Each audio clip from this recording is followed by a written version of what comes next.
Today we're smack dab in the middle of the Alvord Desert here in Southeast Oregon, and this seems like the perfect place to show you around our little home on wheels.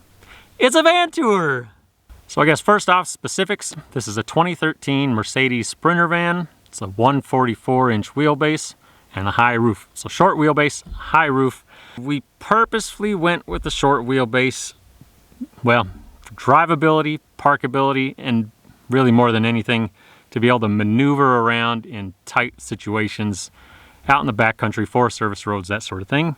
Because for us, this van isn't really about living in a city, it's about getting out in the boonies and having adventures. So, as you can see, this little thing is pretty stealthy. It could be a plumber's van, or it could be a couple of dirtbags living in it. You never know. But for us, keeping it stealthy was kind of an important thing. Having the short wheelbase and being able to fit everything we wanted into this thing as an adventure van was kind of a challenge, but kind of fun to do. So let's just go inside. I'll show you around.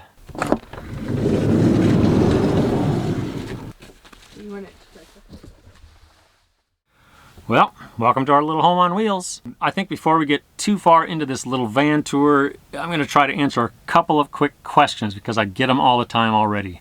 Number one is, how long did it take to build this van? That was 2 months, 10 to 12 hours a day, 2 months straight. That's what it took. It's about twice as long as I thought it would be, and quite a bit more in depth than I thought it would be. Not that I thought it would be easy, but it's a tiny little space. It shouldn't take that long. 2 months, 10 to 12 hours a day. But the other question we get all the time is regarding little parts and pieces that we use to build this thing. So rather than get into too much detail for each and every little part that's in this build, there's going to be links down in the video description. You can check them out on your own. Or if you have specific questions, by all means, put them down below in the comment section. I'll try to answer them. But we're generally off the grid most of the time, so internet access for us is slim. I'll get around to them eventually, down below. So I guess we'll start at the front, work our way back, but really I can tell you there's 3 things that every van needs. They've made a huge world of difference as far as comfort in this one, and I couldn't see having the van without it. Number 1 is bug screens. We'll get into the screens a little bit later. Number 2 is a swivel seat for the passenger. I'll show you how it works in a second, but it really opens up the living space and gives another really nice spot to hang out when you're in a tiny little spot. But third, and probably the most important, is our window coverings. We insulated this van floor to ceiling and then did a Reflectix barrier coat. With leftover Reflectix, Brenda made us some window coverings up for the front, and it's huge. It not only gives us a bunch of privacy, which we don't exactly need here, but more than anything, it keeps the heat out when it's really hot and keeps the heat in when it's really cold out. So, crucial. I couldn't think of doing this without them. So this area up here is another spot that I think is kind of crucial in these van builds. It's just an overhead shelf. The Sprinters don't come with one of these, but it makes a world of difference as far as storage goes. We've got everything from computers and jackets and towels and extra bedding, cameras, you name it. It goes up there. We cram a lot of stuff up there. Down here on the floor, in between the driver and passenger seat, we did put in a little console that's kind of a multi-purpose thing. Tiny spot, you gotta have multi-purpose everything.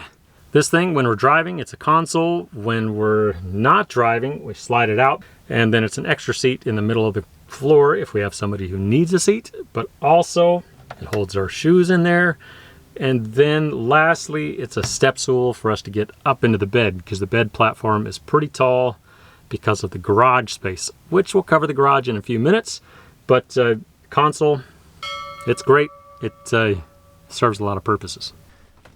And like I said before, the swivel seat is a necessity. This thing really opens up the living space and makes a nice comfy spot to hang out. And we've got this slide out countertop, which gives not only a bunch of extra counter space to us, but also for this spot here, you can set up your computer, do a little work, watch a movie, whatever. This is actually kind of a multi-purpose room. This is right behind the driver's seat. It's a nice little spot to hang out, chillax, pretty comfy. But underneath this seat is where a lot of stuff happens. We remove the cushion. It's got Velcro to keep it in place. So underneath door number 1, it's a spot for number 2. We got a toilet down here. And because this is a multi-purpose room, underneath the toilet is actually a shower pan. But for toilet use, this door flips down. So if you are actually sitting on the toilet, you don't have to dangle your legs over this little flap. And now Brenda's going to demonstrate. Underneath the toilet is an actual shower pan. So the toilet comes out. Got a shower curtain in here. As well as, this is the shower head. So underneath, just a normal old shower pan. Up on the ceiling we have some hooks, these little Velcro straps.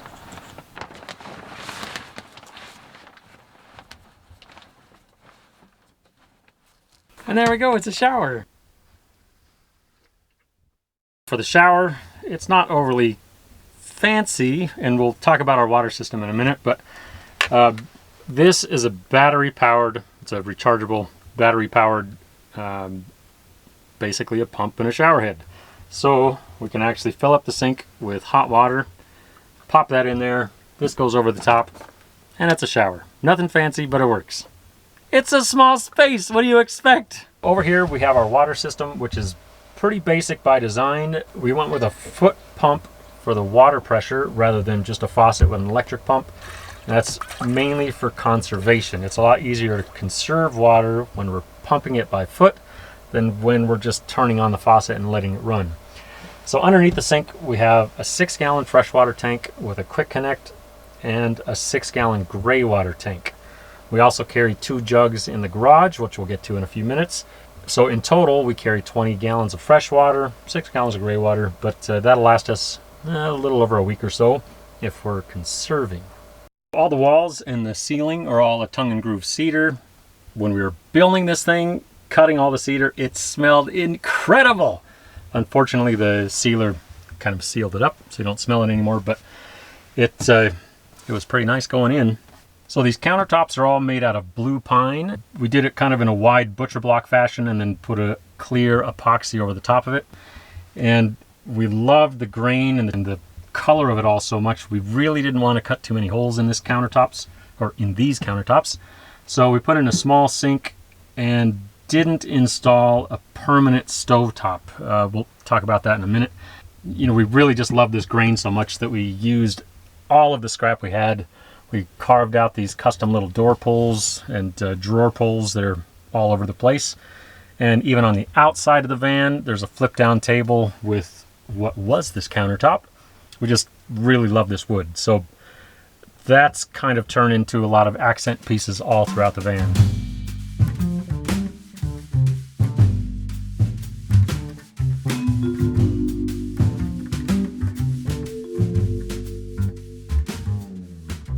Back here, this is the electrical control panel. We've got all of our basic breaker switches for the lights, the fridge, the fan, the heater, you name it. It's all right here. Over here are the light switches. We have 3 different zones. One zone is right here in the main living area. We've got a zone above the bed, and also underneath here there's an LED light switch to keep this counter nice and bright. This right here is the heater control. The heat pumps out down here. It's a propane heater, and this sucker puts out some heat.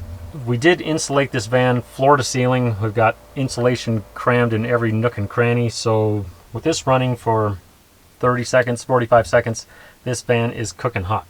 Down here, this is the inverter controller. We have a 2000 watt inverter, which is also in the garage. We'll get to that in a minute as well. And of course, outlets, AC and DC. We've got some of these around the van in different areas. Drawers, pretty basic drawer storage. Got utensils, all of our cooking gadgets in here. Plates and Tupperware, that sort of thing. Down here, it's a junk drawer. Everybody needs a junk drawer, and this sucker's full. And then we also have a nice little pantry here, which holds an amazing amount of foods, spices, canned goods, you name it. Back here in these drawers, These are actually pretty deep. They're a little over 2 feet long, so they hold a ton of stuff. Up here in this top one is more food, canned goods, dry goods, snacks. This drawers are pots and pans, our coffee stuff. And the bottom, this is all toiletries. But they're big and deep, all on heavy duty slides, so they can carry a lot of weight. Over in this cabinet is where our fridge lives. That is down below here. It slides out on its own tray on heavy duty drawer slides, and it's got casters below just to take extra weight just in case. It's kind of a icebox cooler type of fridge. And I love this thing. It works like a champ. It sips power and keeps everything really cold. You can actually turn it up or down as much as you want, so it can be a freezer if you want. And to lock it in place while we're driving, we use a couple of threaded studs that do the trick. And up above the fridge, this drawer here is where our stoves live. So I'd mentioned we didn't really want to cut a permanent stove top in these counters, partly because we love them, but also there just really isn't a lot of space in a little van. So keeping as much counter space open was kind of crucial for us. So these little stoves, we can put them wherever we want when we're cooking, whether that's inside or outside. We do have a flip down table outside we can cook out there as well. So that has actually worked out pretty well for us. So along with all the permanent countertop space, we also put in this slider, which gives a whole lot of extra countertop space. And with this swivel seat, it's a nice place to sit with your computer, you watch movies, do a little work, whatever. It's pretty handy. For the flooring, we actually used a pretty thick vinyl planking, which I know isn't really intended for RVs or van use, but I don't know, it seems to be holding up pretty well, and it really made a huge difference with quieting down the ride in this thing. It just a instant sound deadening right on the whole top of the floor, so it works out pretty well. Up in the ceiling, we've not only got the LED recessed lights, but also 2 different vents. One of them is a MaxxAir powered vent fan, which is inlet and exhaust, so it's either a push or pull fan. And then above the bed, we have just a vent. That way air can circulate through. For us to have as much living space as possible in this van and still be able to carry all the gear we wanted for adventure type stuff, the bed platform was the key. So we did build a folding bed, which during the daytime turns into this kind of a, well, daybed lounger sort of thing, like a big couch, which is pretty darn comfy. But at night, we fold it out and it slides into a full-size bed. So while we're sleeping, that occupies up quite a bit of the van space. But during the day, when we're just using the van for typical home stuff, it's a big couch. You can't really see it, but underneath this bed, to help this thing slide fairly easy, because it's kind of heavy, there is an aluminum T-track that we routed into the actual frame of the bed with a little bearing in it. So it not only is kind of a guide track, but it helps it slide a little easier. We did actually install positive stops as well, so when you slide the bed out, it only goes to a certain point, then it stops. So in theory, if you had to slam on the brakes really hard or gotten in an accident or something like that, the bed wouldn't just rocket towards the front of the cab. But I can tell you, we have been airborne twice in this van. Not on purpose, but this van has left the ground twice. Both times bombing down some desert roads and some washes and probably going a little too fast. But other than things shifting around during re-entry, everything's held together pretty well, which is kind of amazing. No cabinets have fallen off the walls yet. Success. So to turn this couch into our bed, it's pretty simple. Slides out. We have a little strap. There's hinges that are actually on the frame from a hide-a-bed, so they click into place. Just give it.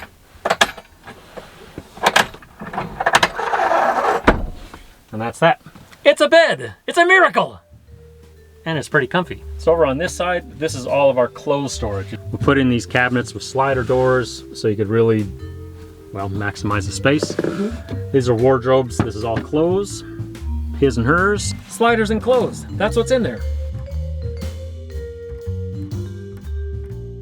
So if you've watched any of our sailing videos in the past, then you probably already know that Brenda has become kind of a master with a sewing machine. And it's not by choice, it's been by necessity.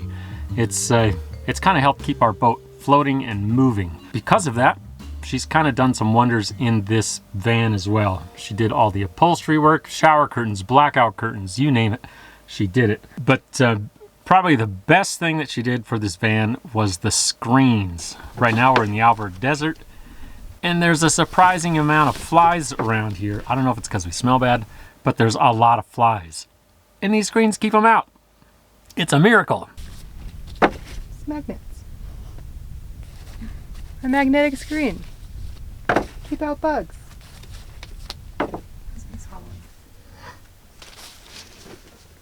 Back here, this is the garage.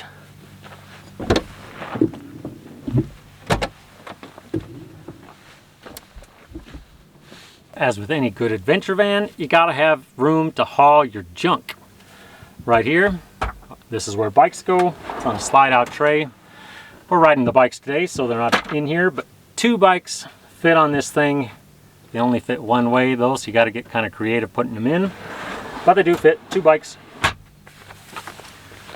We do carry 2 spare jugs of water. They're both 7 gallons, which brings our total with the 6 gallons under the sink to 20 gallons on board. Back here we've got rock climbing gear, canyoneering gear, bike gear, backpacks, backpacking stuff. Then we also have sand tracks up here just in case we get stuck. They work pretty well in either sand or mud or even snow. Tucked back farther in the corner is a lithium battery. It's 100 amp hours. And with 200-watt solar panels on the roof and a Renogy DC to DC charger that charges the house batteries while we're driving, it's been more than adequate for our minimal power needs. We've got a 2,000-watt inverter as well as our solar charge controller up here. And back over here in this corner we have our propane tank, which I know a lot of people don't like to have them inside their vehicle, but we didn't really have a whole lot of places to put it. So we do have a shut-off solenoid plus a sniffer, so if any gas happens to sneak out of that thing, it'll shut off and set off a pretty good alarm, so we know what's happening. And one of the best things that we've got on this van are these bug screens. Brenda made these things and they work like a champ. This one back here, it has a blackout screen so you can hide the garage if you don't want people to see in it, if you want the doors open for ventilation or whatnot.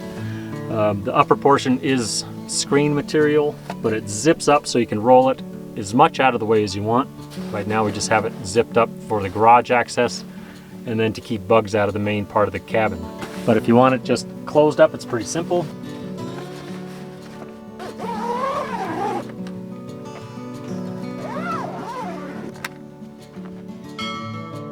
The other big benefit with this screen is that if you're in a spot with a pretty great view, but there's bugs, you can lay the bed down, have the screen shut, open up the doors, and you got a great view right from your bed. Pretty awesome.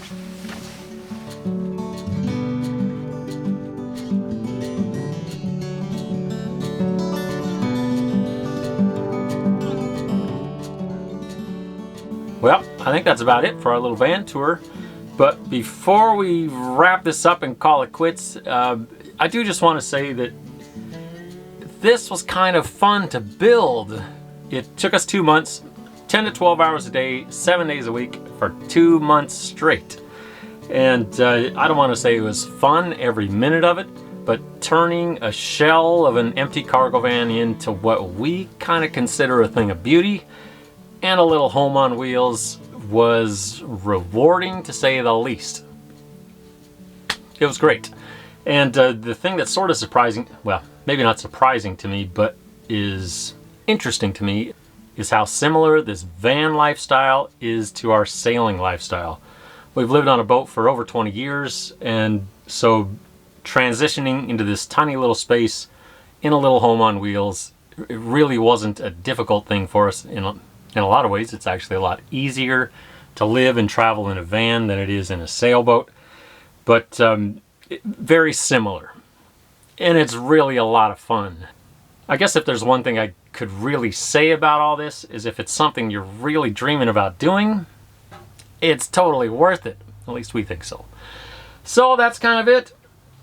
Thanks for watching. If you do have some specific questions, by all means, put them down in the comment section below, and when we have internet access, I'll do my best to answer them. But if you want to see where this thing takes us, subscribe to the channel. You know the drill. And that's about it. Thanks again for watching.